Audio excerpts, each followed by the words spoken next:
Olá, pessoal!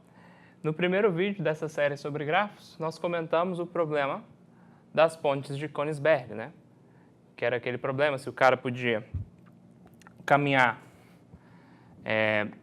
pelas pontes da cidade, passando uma vez exatamente por cada ponte e no final retornando à cidade, ao ponto da cidade de onde ele partiu, certo?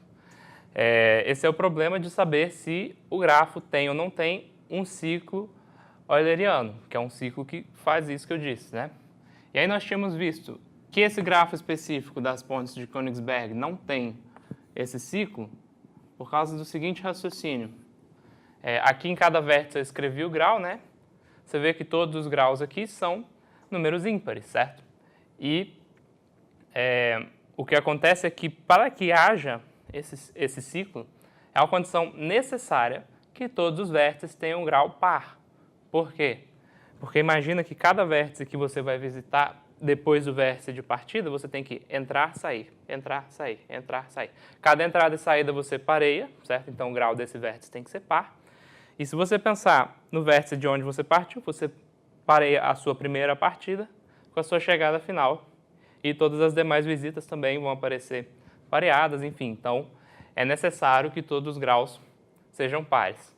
Aí a pergunta é se essa condição de todos os graus pares é suficiente, certo?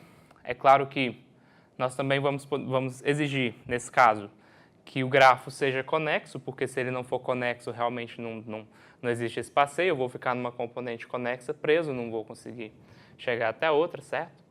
Então é isso que nós vamos provar, que um grafo conexo, que tem todos os vértices com grau par, tem um ciclo euleriano, certo? Então, para demonstrar isso, nós vamos usar esse resultado aqui, que é um resultado bom para guardar na cabeça para outros problemas. Esse ΔG aqui denota o grau mínimo de G, né? Então, aqui o que eu estou dizendo aqui é o seguinte, se todos os vértices do grafo têm grau pelo menos 2, né? Então, G tem algum ciclo. Repare, aqui eu não preciso que o grafo seja simples, né? Por exemplo, sendo n o número de vértices de G. No caso em que n igual a 1, certo? O que seria um grafo de um vértice com um grau maior do que ou igual a 2? Seria um loop, né? Aqui. Esse loop aqui também é considerado como um ciclo, certo? Então, esse grafo aqui com um loop em um só vértice tem um ciclo euleriano, certo? Eu poderia fazer mais loops aqui, eu poderia colocar um loop dentro do outro, etc. Repara que o grau é par, porque para cada loop desse eu tenho uma e a outra extremidade no mesmo vértice, né? Então, eu tenho grau par. Então, para n igual a 1, é verdade que existe o ciclo, né?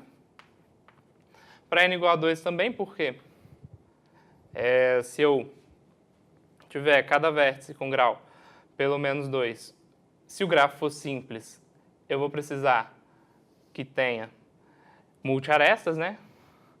Ou então que tenha loops. Bom, tendo pares de arestas com o mesmo par de extremos ou tendo loops, é fácil de ver que isso também dá certo, né? Ele vai ter algum ciclo. O loop é um ciclo de tamanho 1 e as arestas duplas são ciclos de tamanho 2, certo? Bom, e assim por diante, né? Então, como é que eu provo que esse grafo G tem um ciclo? Eu vou tomar P caminho de tamanho máximo, certo? Então, imagina, você sabe que você tem um caminho de tamanho pelo menos 1, porque, enfim, você tem pelo menos, quer dizer, cada vértice tem grau pelo menos 2, né? Então, alguma aresta tem que sair dele e uma aresta é um caminho entre um vértice e outro, certo? Então, por exemplo, taraná, taraná, tem aqui um caminho de tamanho máximo, certo? Esse caminho de tamanho máximo, acontece o seguinte com ele. O vértice extremo aqui tem que estar ligado a algum outro, porque ele tem grau pelo menos 2, né? Se ele fizer um loop, eu já tenho um ciclo. Eu estou supondo que nenhum vértice aqui faz loop, certo? Se ele tiver uma aresta, ele tem uma aresta para dentro desse conjunto, certo? Ele só pode ter uma aresta ligando ele a outro vértice se esse vértice estiver no próprio caminho, porque se ele for ligado para fora aqui, o caminho aumenta, mas eu estava tomando o caminho com o tamanho máximo, certo? Então ele tem que estar ligado a algum vértice daqui do ciclo, vamos dizer, por exemplo, esse aqui, né? Então você vai fazer, vai para lá, volta no caminho, o que você encontrou foi um ciclo, certo? Então, isso é uma prova do nosso resultado que nós vamos utilizar no próximo quadro. Então, aqui nós vamos demonstrar o resultado, né? Se G é conexo e todos os seus vértices têm grau par, então ele tem um ciclo aderiano, certo? A prova vai se dar por indução sobre N, que é o número de vértices de G, e sobre M, que é o número de arestas de G, certo? Nós vamos começar a indução com N e dentro do passo indutivo nós vamos fazer indução sobre o M, tá bem? Os casos base, N igual a 1 e N igual a 2, nós já fizemos no quadro anterior, certo? É fácil verificar que esse resultado vale para N igual a 1 e 2, tá? Então, nossa hipótese de indução vai ser o seguinte, vai ser indução forte, né? Todo grafo com número de vértices menor do que N e conexo e com todos os graus pares, tem o ciclo euleriano, certo? Então nós vamos supor isso para todo grafo que tem menos do que N vértices.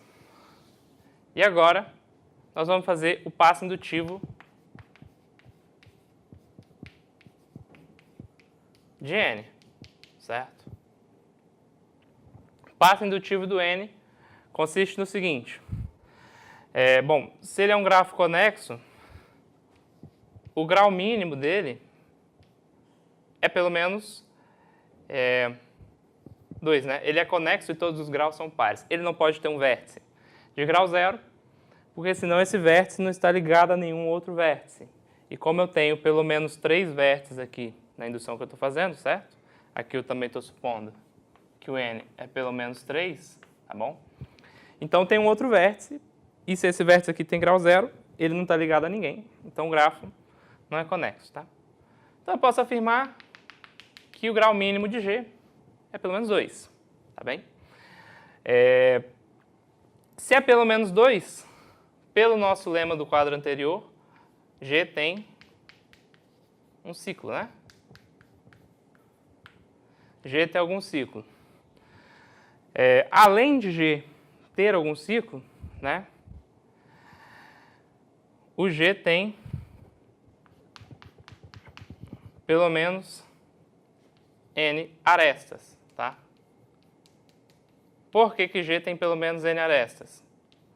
Porque a soma dos graus de G é 2m, né? É o dobro do número de arestas. Mas então esse 2m é pelo menos 2 vezes o número de vértices, né? Porque para cada vértice eu estou somando pelo menos 2. Então, eu vou chegar aqui que o m é maior do que ou igual a n. Tudo bem? Bom, se você acredita em mim que o m é maior do que ou igual a n, né? Vou até escrever aqui mais simples, m maior do que ou igual a n. O que eu vou fazer? Indução dentro desse passo indutivo de n sobre o m, certo? Então eu vou provar que se m é exatamente igual a n então já tem um ciclo, né? Que é uma coisa muito simples de fazer, porque eu sei que eu tenho um ciclo, né? Ele tem que ter passeado por todos os vértices de G, por quê? Porque esse grafo é conexo. Para que houvesse m igual a n, eu teria que ter cada grau exatamente igual a 2. Não pode haver um vértice, portanto, de fora que se liga a um vértice de dentro do ciclo, né? Porque senão esse vértice aqui com que ele se liga teria grau 3 ou superior. Então, realmente, eu não posso ter nenhum vértice fora desse ciclo se a quantidade de arestas do grafo é exatamente n, tá bem? Então, esse m serve como base para a nossa indução sobre n, certo? Então, dentro disso, a hipótese de indução para o m é a seguinte. G com n vértices e menos do que m arestas e grau par e conexo, etc., tem o ciclo hamiltoniano, perdão, o ciclo euleriano que nós estamos procurando, certo? Se isso é verdade, agora vamos olhar o seguinte. Como todo vértice tem grau pelo menos 2, né? Eu tenho um ciclo qualquer aqui, não sei. Por exemplo, assim, certo? Chama esse ciclo de C. Agora é o seguinte, considera o grafo G', que é igual a G sem as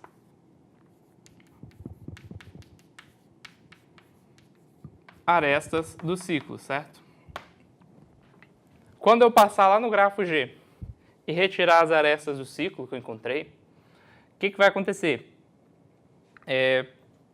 Como o grau que eu estou diminuindo de cada vértice é 2, né? Eu estou tirando 2 arestas que estão ligadas dele, o grau de todos os vértices vai continuar par, certo? O único problema que eu posso ter é que o grafo não continue conexo, certo? Bom, se ele continuar conexo, ele tem n vértices e menos do que m arestas. Então, eu sei que ele tem um ciclo hamiltoniano, certo? E se ele é desconexo, o que acontece? Cada componente conexa do G', né, vai ter que se ligar, de alguma maneira, a algum dos vértices, né, desse grafo aqui. Então, vamos supor, tem uma componente conexa ligada aqui, uma outra componente conexa ligada aqui. Por exemplo, possivelmente, 2 componentes conexas ligadas aqui nesse ciclo C, certo? Então, aí o que eu vou precisar fazer? É só o seguinte. Eu sei que em cada componente conexa dessas tem menos do que n vértices, certo?